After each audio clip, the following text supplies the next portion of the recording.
hefty game. 6.2 pounds. How did Huddle start off as a 3.5 hour game, being 45 minutes?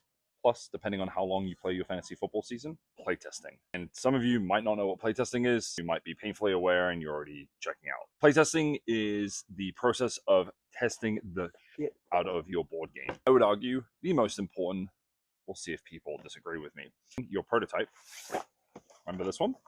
With a bunch of people who may or may not know what the game is about and getting their feedback on the components, the game mechanics, the player interaction, how balanced is the game, and really trying to break it ultimately to find ways to improve the overall experience. One day I went around to all of the board game shops in Portland, Oregon, and I stumbled upon Guardian Games, my trusty prototype.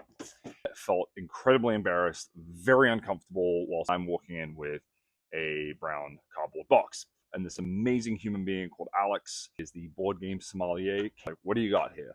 Fantasy football game I'm working on. He checked it out and he's like, you need to do some playtesting of this.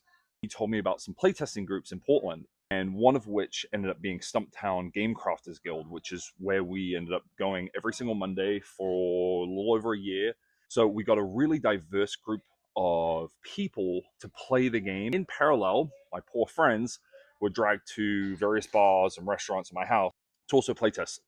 So my friends, not really big gamers, but love fantasy football and can really speak to the experience that fantasy football provides. At the end of the day, it's a board game. So I want to make sure it plays like a board game, it feels like a board game. So the playtesting groups were really helpful to get us that lens and that type of feedback.